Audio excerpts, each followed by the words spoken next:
नमस्कार दोस्तों, स्वागत है आपका मोटर राइड्स में। मेरा नाम है अमित और ये जो हमने एक नया इनिशिएटिव लिया है जहाँ पर हम आपको बताते हैं राइडिंग गियर के बारे में। आपको अलग अलग सेगमेंट्स में अलग अलग हेलमेट्स, जैकेट्स, ग्लव्स, इनके बारे में पूरी जानकारी देते हैं। बताते हैं कि किस कीमत पर कौन सा जो प्रोडक्ट है वो उतनी कीमत पर क्यों बेचा जा रहा है, उसमें एडवांटेजेस क्या हैं, डिसएडवांटेजेस क्या हैं। उसके अंतर्गत आज मैं आपके सामने ये 3 हेलमेट लेकर के आया हूँ जो कि एक जो बेसिक सेगमेंट होता है, यानी कि जहाँ पर ECE और DOT सर्टिफाइड हेलमेट्स आपको एकदम बेसिक लेवल पे मिलते हैं, उससे एक लेवल ऊपर जो 3 की प्लेयर्स हैं उसके बारे में ये रिव्यू मैं आपके सामने लेकर के आया हूँ। और ये जो हेलमेट्स हैं ये 34-3500 वाली रेंज से एक स्टेप ऊपर है। और ये जो यहाँ पर राइट में आप हेलमेट देख रहे हैं ये है निको का N805 हेलमेट। इसकी कीमत है 3800 रुपीज़। बीच में ये जो हेलमेट देख रहे हैं ये है एक्सिस का ड्रैकन हेलमेट और इसकी कीमत है 4200 रुपीज़। और ये जो हेलमेट यहाँ पर आप देख रहे हैं ये है SMK का स्टेलर हेलमेट और ये है 4300 रुपीज़ का। अब आपको शायद ऐसा लग रहा होगा कि ये हेलमेट काफ़ी महंगा है और ये हेलमेट काफ़ी सस्ता है, लेकिन असलियत कुछ और ही निकल के सामने आएगी। तो आज मैं आपको बताता हूँ कि ये जो तीनों हेलमेट्स हैं इनकी क्या क्या खूबियाँ हैं, क्या क्या खामियाँ हैं, किसके लिए कौन सा हेलमेट अच्छा है और आपको किस सिनेरियो में कौन से हेलमेट के साथ जाना चाहिए। आपको अगर और सस्ते हेलमेट्स चाहिए तो आपके पास एक्सॉर और निको का ही 76 हेलमेट है, उनके रिव्यूज़ मैंने किए हैं। ऊपर आपको उनके लिंक्स मिल जाएंगे, तो आप और सस्ते हेलमेट्स अगर आपको चाहिए तो वहाँ पर जाकर के इनके रिव्यूज़ देख सकते हैं। ये जो हेलमेट्स हैं इनके बारे में हम लोग अपना रिव्यू अब शुरू करते हैं। इनके सबसे पहले हम लोग प्रोटेक्टिव कवर्स अगर देखें तो मेरे ख्याल से जो SMK का कवर है ये सबसे बेहतरीन है, क्योंकि यहाँ पर आपको ये स्ट्रैप्स जो हैं ये डबल मिलते हैं और इसे आप एक बैग की तरह यूज़ कर सकते हैं। इसकी क्वालिटी भी बेहतर है और ब्रांडिंग भी ज़्यादा अच्छी है। तो हालांकि ये बहुत ज़्यादा इंपॉर्टेंट नहीं है, लेकिन प्रोटेक्टिव केसिंग जब आप ट्रैवल कर रहे होते हैं तो काम आती है और उस लिहाज से SMK का जो केस है ये सबसे अच्छा है। और दूसरे नंबर पर मेरे ख्याल से एक्सिस का जो केस है ये काफ़ी अच्छा है, लेकिन यहाँ पर भी सिंगल स्ट्रैप है आपके पास, तो इसे आप एक बैग की तरह यूज़ नहीं कर सकते। और तीसरे नंबर पर निको का ये स्ट्रैप है। तो यहाँ पर अगर आप देखने जाएंगे तो SMK जो है ये तीनों में सबसे बेहतर है। अब बात आती है स्टाइलिंग की, और आप इसे ज़रा एक साइड लुक से देखिए तीनों हेलमेट्स को, और बहुत ही क्लियरली अगर आप देखेंगे तो एक एरोडायनामिक स्पॉटी स्टाइलिंग की अगर आप बात करें तो डेफिनेटली SMK जो है इसकी काफ़ी स्पॉटी, काफ़ी एरोडायनामिक स्टाइलिंग की गई है और देखने में काफ़ी फंकी, काफ़ी स्पोर्टी, काफ़ी चिक लगता है।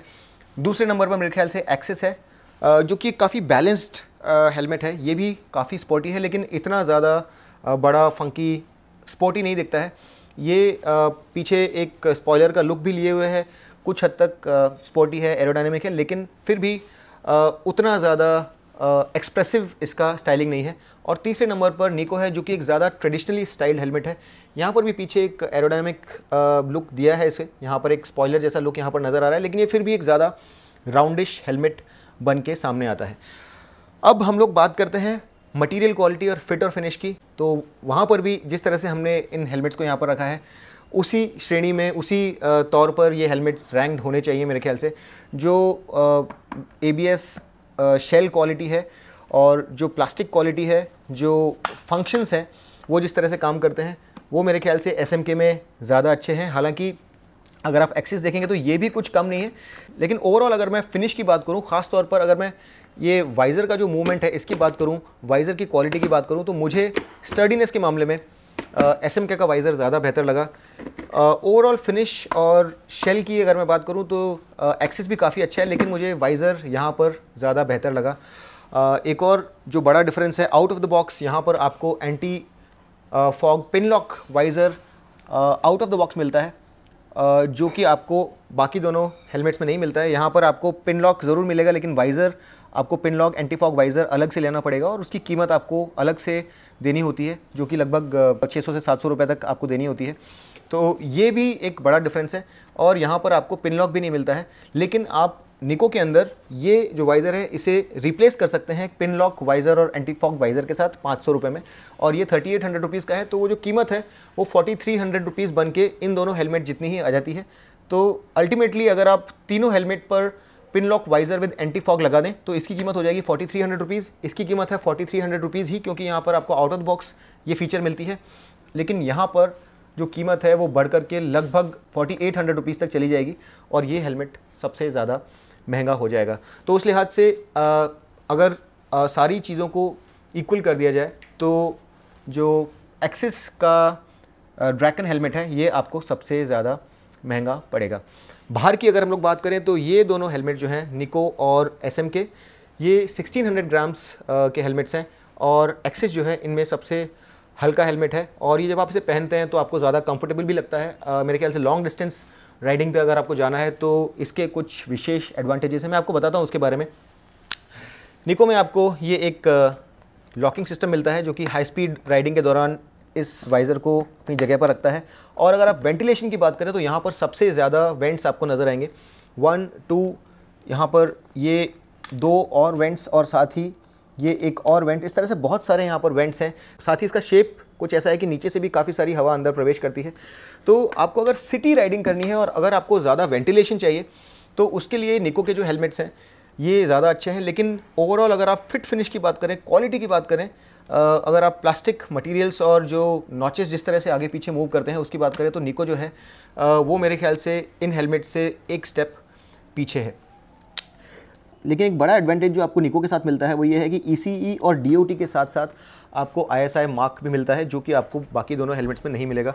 तो ये यहाँ पर आपको एक बड़ा एडवांटेज मिलता है और लोकल अथॉरिटीज़ के साथ आपको जब आप निको हेलमेट पहन के घूम रहे होंगे तो किसी तरह की प्रॉब्लम नहीं होगी। एक्सिस हेलमेट जो है यहाँ पर आपको ECE और DOT सर्टिफिकेशन मिलता है और SM के जो है यहाँ पर भी आपको ECE सर्टिफिकेशन मिलता है, लेकिन DOT सर्टिफिकेशन यहाँ पर आपको नहीं मिलेगा। अगर आप कलर्स की बात करें तो निको में आपको सबसे कम कलर और ग्राफिक्स की वैरायटी मिलती है। ओवरऑल वेरिएशंस आपको लगभग 10 वेरिएशंस यहाँ पर आपको मिलते हैं। एक्सिस की अगर आप बात करें तो आपको 15 to 20 वेरिएंट्स मिलेंगे अगर आप ग्राफिक्स, कलर्स और अलग अलग स्कीम्स की बात कर लें तो। और अगर आप SMK के साथ जाते हैं तो यहाँ पर आपको सबसे ज़्यादा कलर्स और ग्राफिक्स की स्कीम्स मिलती हैं। लेकिन अकेला डिसएडवांटेज जो यहाँ पर आपको मिलता है वो ये है कि ये शायद ज़रा हैवी है और कुछ लोग जो इसे सिटी में चलाते हैं ख़ास तौर पर गर्म कंडीशंस में वो कभी कभी कुछ कंप्लेंट करते हैं, तो ये एक इशू है। उसके अलावा अगर आप अंदर के लाइनर्स की बात करें या फिर स्ट्रैप्स की पहले हम लोग बात कर लेते हैं। तीनों ही जो हेलमेट्स हैं उसमें आपको ईजी रिलीज स्ट्रैप मिलते हैं। ये देखिए, लेकिन तीनों में ही आपको डबल डी रिंग नहीं मिलेगा, यानी कि इन तीनों ही हेलमेट्स को आप ट्रैक पर यूज़ नहीं कर सकते। स्ट्रैप्स को अगर आप फासन करना चाहते हैं तो उस लिहाज से निको का जो स्ट्रैपिंग सिस्टम है ये मेरे को बहुत ज़्यादा स्लिक नहीं लगा। इसे यूज़ करते वक्त आपको ज़रा तकलीफ़ होती है। बाकी दोनों हेलमेट्स में ये जो मैकेनिज़्म है ये ज़रा बेहतर है। अंदर अगर मैं जो लाइनर है इसकी बात करूं तो सब में रिमूवेबल और वॉशेबल लाइनर्स हैं, लेकिन यहाँ पर ये जो मटेरियल है ये ज़रा इनकन्सिस्टेंट है। ये मेरे ख्याल से पसीने और गर्मी के लिए मेरे ख्याल से ठीक है, अंदर वेंटिलेशन भी अच्छा है और ये मटेरियल एक ज़्यादा ऑर्गेनिक सा मटेरियल मुझे लग रहा है, जो कि अगर आप सिटी में ज़्यादा गर्म मौसम में चला रहे हैं तो आपको ज़्यादा कंफर्टेबल रखेगा। लेकिन क्वालिटी के लिहाज से अगर मैं बात करूँ तो जो बाकी दोनों हेलमेट्स हैं इसके अंदर जो लाइनर्स हैं ये मुझे ज़्यादा अच्छे लगे और इनकी फिनिश भी मुझे ज़रा ज़्यादा बेहतर लगी। एयर वेंट्स के लिहाज से एक्सिस में ज़रा और एयर वेंट्स हो सकते थे। यहाँ पर आपको ऊपर एक और नीचे एक यहाँ पर वेंट मिलता है जो कि दो तरफ से खुलता है और SMK के अंदर ऊपर आपको ये 2 एयर वेंट्स नज़र आएंगे और आगे आपको ये एक एयर वेंट नज़र आएगा।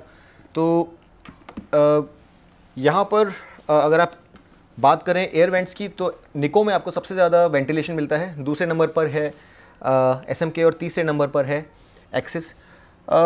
अगर आप हाई स्पीड राइडिंग की बात करें जहाँ पर आपको एक बैलेंस्ड हेलमेट चाहिए, आपकी नेक के ऊपर ज़्यादा स्ट्रेन ना आए, तो मेरे ख्याल से एक्सिस इस मामले में सबसे आगे है। हाईवे राइडिंग के लिए आपको अगर एक बहुत ही अच्छा इंसुलेटेड हेलमेट चाहिए जो कि बहुत बैलेंस्ड रहे, ज़्यादा भारी ना हो और हाई स्पीड राइडिंग के लिए हाईवे पर सबसे ज़्यादा सूटेबल हो, तो ये एक्सिस हेलमेट जो है ये काफ़ी अच्छा हेलमेट है। लेकिन यहाँ पर स्पेयर्स ज़्यादा महंगे हैं।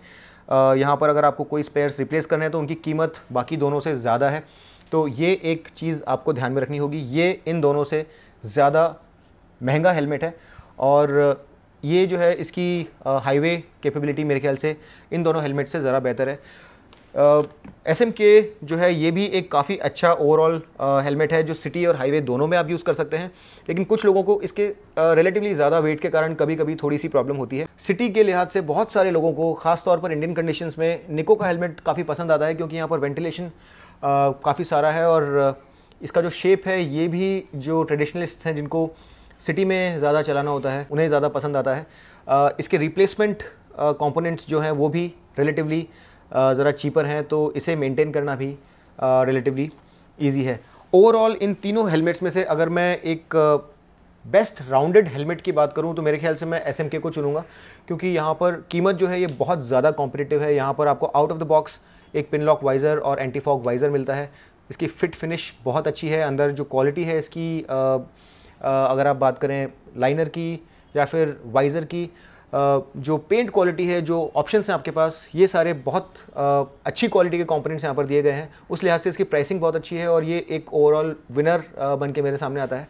अगर आप एक बहुत बैलेंस्ड हेलमेट लेना चाहते हैं जो कि आप ज़्यादातर हाईवे पर यूज़ करेंगे और रिप्लेसमेंट पार्ट्स के लिए ज़्यादा पैसा देना आपको नहीं अखरता है, एक रिलेटिवली लाइट वेट और थोड़ा ज़्यादा सोफिस्टिकेटेड हेलमेट आप खरीदना चाहते हैं तो आप एक्सिस के साथ जा सकते हैं। और अगर आपको गर्मी से निजात पानी है और सिटी में ज़्यादा चलना है, एक ऐसा हेलमेट चाहिए जो कि आपको रिप्लेसमेंट पार्ट सबसे सस्ते में मुहैया करवाए, तो आप निको के साथ जा सकते हैं। ये एक ज़्यादा प्रैक्टिकल, ज़्यादा एवरीडे यूज़ ओरिएंटेड हेलमेट है। तो दोस्तों ये 3 हेलमेट्स आपके सामने मौजूद हैं। निको अकेला ऐसा हेलमेट है जिस पर ISI मार्क मिलेगा।